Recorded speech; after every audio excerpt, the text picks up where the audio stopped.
Desde el punto de vista económico, José María Gay de Líbana, vamos a ver, estos fondos empiezan una vez que se tramite este Real Decreto en las Cortes, empezarán a llegar a España y estamos hablando de 150.000 millones, pero en los próximos 6 años. El destino, ¿cuál va a ser? ¿Cómo se van a repartir?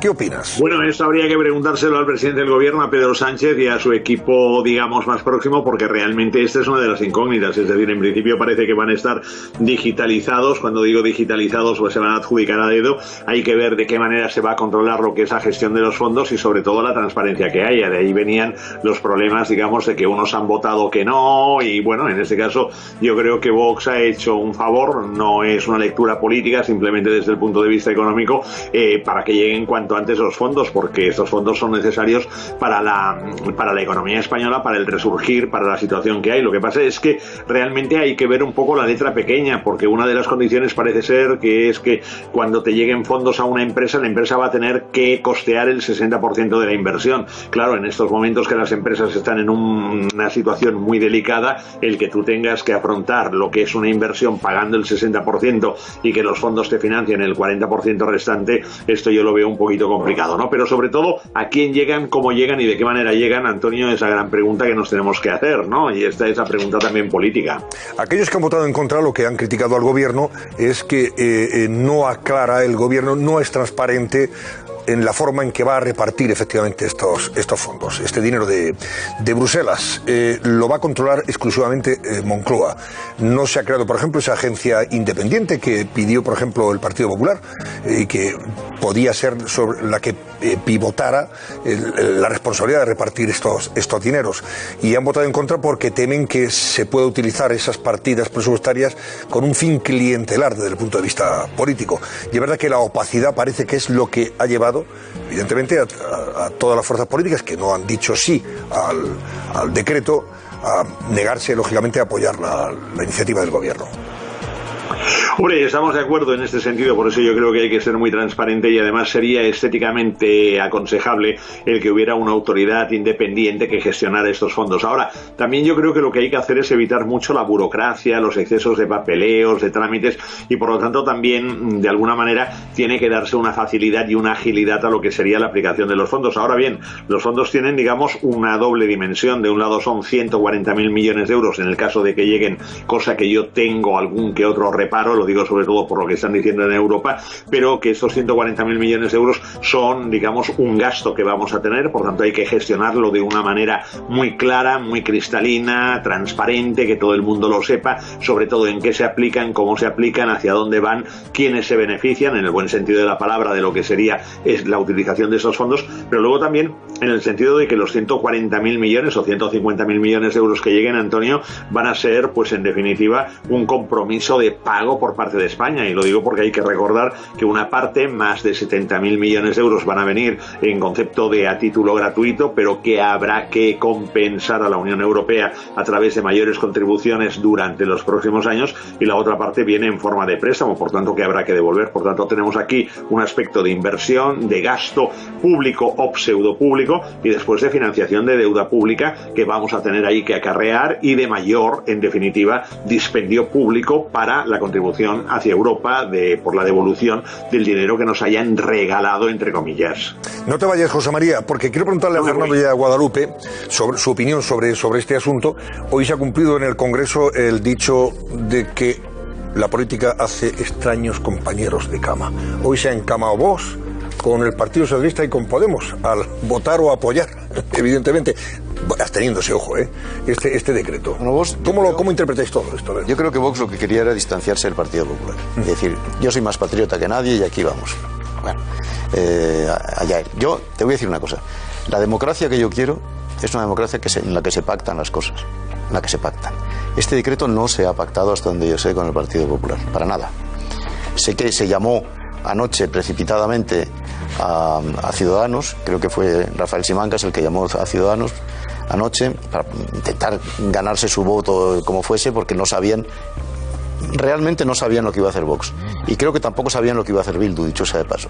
A mí Bildu no me van a convencer, difícilmente me van a convencer de lo que quiere sostener el Estado, porque Bildu precisamente en su ADN está todo lo contrario. Pero bueno, no sé, Bildu ha votado por lo que haya votado, algún pacto habrá habido por ahí. Ha votado a favor, ¿eh? Pero la democracia que yo quiero, tiene una comisión independiente para financiar unos fondos que nos llegan de Europa a todos los españoles.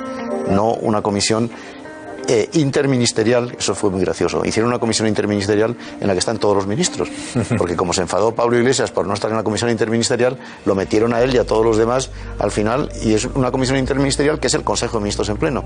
O sea, esto se va a dar de una manera arbitraria. El otro día Carlos Segovia, que es uno de los periodistas que más saben de economía en este país, decía que esto está calcado del Plané. Lo que le hemos mandado a Bruselas está calcado del Plané. O sea que si vamos a empezar a hacer otra vez pistas de pádel y farolas, pues oye, apañados estamos. Y rotondas, apañados estamos. O sea que es que a mí me gustaría tener la garantía de que los grandes empresarios, los grandes sindicalistas también, gente de la sociedad civil, profesionales, tienen algo que decir en esto, y no nos han dejado a ninguno tener nada que decir sobre esto. Esto no es la democracia que yo quiero, sinceramente lo digo, y lamento mucho tenerlo que decir, porque en fin, es mi gobierno, claro, es nuestro gobierno, pero esto no es.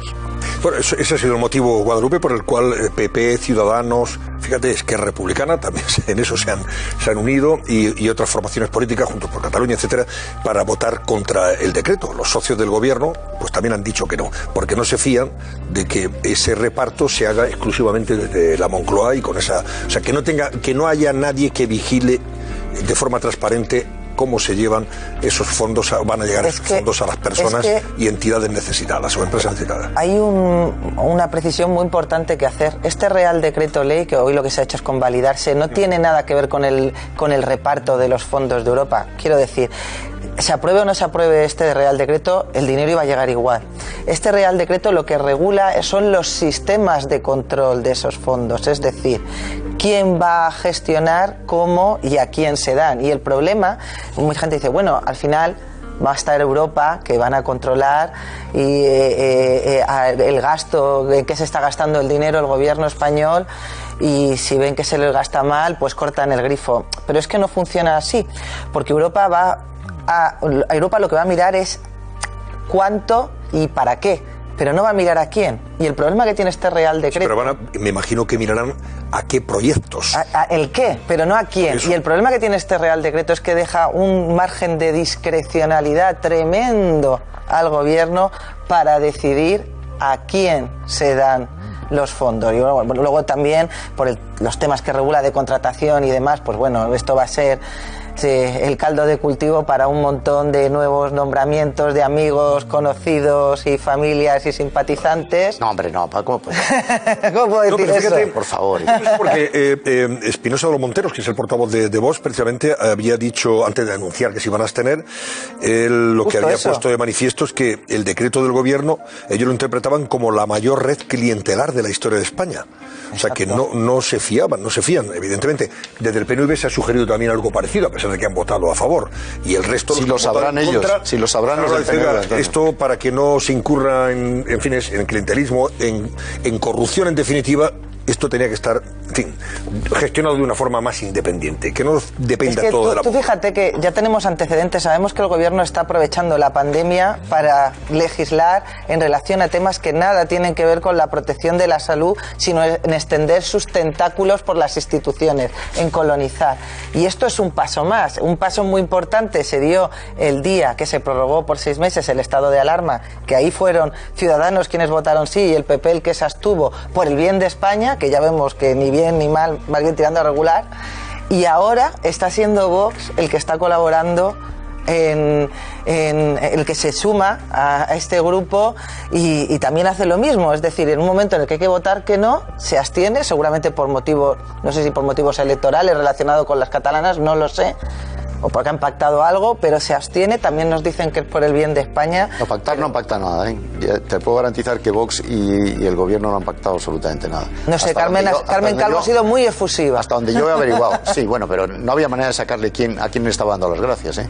Oiga, ¿quién se lo dice? Bueno, el que haya no ha habido manera. La palabra Vox no ha salido de su boca, que yo sepa, vamos. No sé. Bueno, hablamos del paro también, Susana. Pues sí, hoy hemos conocido los datos de la EPA. Preocupantes noticias. Seguimos con el bloque económico, en este caso tema laboral. Elena Chávez nos va a dar y nos va a aclarar todos estos titulares que siguen siendo preocupantes porque son, Elena, los peores datos de casi la última década. Así es, Susana, hacemos ese repaso. Si algo ha tenido 2020 es que se ha llevado por delante, ha destruido 622.600 puestos de trabajo. Como vean, a ver, de esta forma la tasa de paro se posiciona en un 17,1% y el número total de desempleados supera los 3,7 millones. No se daba un dato así desde el año 2012, lo van a ver en el calendario, y a la vez se rompe con la racha de descensos, esa recuperación económica que llevábamos arrastrando desde hace 7 años. Pero lo llamativo de estos datos es que no incluyen a las más de 700.000 personas que están en ERTE, y a esto se suma que la realidad de estas cifras se traduce en que hay casi 1,2 millones de hogares que tienen a todos los miembros en paro, y otro de esos sectores más afectados es el de los jóvenes. El 40%, como ven, está sin trabajo. Ante este escenario, muchos empresarios ya dan por perdida la temporada de Semana Santa y ponen la mirada en el verano. Hoy Nadia Calviño ha valorado estas cifras como positivas. Estas han sido sus palabras. Los datos del mercado de trabajo que hemos conocido hoy son positivos. Confirman lo que venían mostrándonos el resto de los indicadores que nosotros seguimos con periodicidad diaria constantemente, y es que el empleo continuó recuperándose en el cuarto trimestre de 2020. Eso dice la vicepresidenta económica del Gobierno. José María de Líbana, a ver, tu opinión, desde el punto de vista del conocimiento de la cosa. ¿Coincides con la vicepresidenta, con Nadia Calviño? Me quedo perplejo, Antonio, Susana, me quedo perplejo cuando escucho con esta convicción a la vicepresidenta económica decir que son datos positivos, es decir, son datos auténticamente aterradores, y lo digo porque hemos de computar lo que es el paro real en estos momentos, y el paro real en estos momentos, yo esta tarde he hecho cuentas, son los 3.719.000 parados, son los 755.000 en ERTE, son los 933.000 que están buscando empleo, que están disponibles y que no pueden buscar empleo, mejor dicho, y son los 350.000 autónomos con cese de actividad. Esto suma 5.757.800 personas que no tienen trabajo al día de hoy, que representa el 24,96% de la población activa. Por el amor de Dios, estos son los datos reales de lo que está en la calle. Por tanto, que la vicepresidenta económica diga que son unos datos positivos es auténticamente, digamos, escalofriante. Por tanto, la situación es muy complicada, y además una tasa de paro que este año va a ser elevadísima, y que además no hay manera de recuperar este paro hacia el empleo. Por tanto, estamos ante unos números demenciales que el Fondo Monetario Internacional ha publicado también hoy. Lo que es el déficit público para España, la deuda pública, son aterradores. No puede la ministra decir que estos son datos positivos. Por el amor de Dios, un ejercicio de responsabilidad, Antonio, Susana. Profesor, además, la destrucción de empleo en estos datos de la EPA se ha cebado sobre todo con el sector servicios. Ayer justo recordábamos también que hasta que los alemanes, los franceses, los italianos no se terminen vacunando, no podrán volver a nuestro país para hacer turismo, y vivimos evidentemente de esa industria, del turismo y del sector servicios. ¿Cómo nos tenemos que reconvertir? ¿Cuándo se podrá recuperar el sector servicios? ¿Cómo ves el futuro de aquí al verano para todas las empresas que trabajan en este sector? Bueno, Susana, yo en estos momentos lo veo muy complicado porque el primer trimestre se ha perdido, el segundo trimestre prácticamente ya se ha perdido, de hecho la Semana Santa ya está ahí en tela de juicio, y el segundo semestre, que era la esperanza, parece ser que se pierde esa esperanza, y lo digo fundamentalmente por una razón: tenemos un problema de vacunación, tenemos un problema de contagios, tenemos un problema de lo que sería la dependencia del sector servicios, tenemos un tejido empresarial formado por pequeñas, muy pequeñas y medianas, muy medianas empresas, tenemos una gran dependencia de la fuerza laboral de lo que sería el sector servicios, y al día de hoy, por ejemplo, en los expedientes de regulación temporal de empleo, creo que estamos en más del 60% de personas que están en ERTE que pertenecen al sector servicios, y mientras que Reino Unido haya pedido a sus ciudadanos que cancelen las reservas que tenían hechas para el verano aquí en España, con lo cual esto es otra bomba de relojería tremenda para la economía española, yo creo que 2021 está perdido. 2022 veremos qué pasa, y tal y como vamos, sin existencias de vacunas, hasta 2024 2025 no vamos a recuperarnos. Por tanto, la situación es de una gravedad absoluta como para decir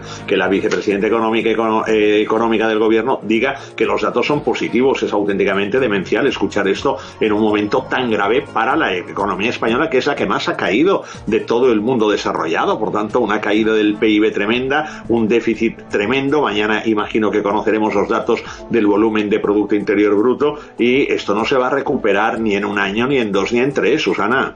Y el desplome o la bajada el ascenso del paro no ha sido mayor porque se ha contratado en el sector público. José María, eso es un dato muy importante. Fíjate, este dato, ya para concluir, que merece la pena que destaquemos, subrayemos, y ha permitido que las cifras no hayan sido peores, ojo, porque el número de parados en el sector privado ha sido de 748.400 trabajadores que se han ido al paro. En el sector privado, 748.400, mientras que en el sector público se han empleado a 125.800. O sea, el hecho de que no haya habido más paro en el último año ha sido porque se han empleado 125.800 trabajadores en las empresas públicas, en el sector público. Por el privado se han perdido 748.000 nada más y nada menos. Claro, es que este dato es demoledor. Digamos que un poquito el flujo estaría concentrado de un lado en lo que sería el sector servicios, que ha perdido lamentablemente mucho empleo a lo largo de los últimos 12 meses, y luego el sector público, pero por la vía también del tema sanitario, es decir, por lo que sería una situación coyuntural, ¿no? Por tanto, para hacer frente a la pandemia. Pero claro, un país no puede crecer a través de lo que sería solo creación de empleo gracias al sector público. Por tanto, el sector privado tiene que reforzarse, y en este sentido volvemos otra vez a lo mismo, ¿no? Es que se está abandonando a su suerte a la mayoría de empresas de este país. Tenemos un problema de deuda, tenemos un problema de insolvencias, tenemos un problema de expedientes de regulación de empleo, por tanto de despidos, tenemos un problema de concursos de acreedores, tenemos un problema de ERTES, y no se está haciendo absolutamente nada para remediar, ¿no? Por tanto, la situación es grave en este sentido, y fundamentalmente cuando vemos estas colas y vemos la situación de la gente, y mañana conoceremos, imagino ya, el dato del Producto Interior Bruto, con la caída que puede ser auténticamente brutal en 2020 respecto a 2019, Antonio.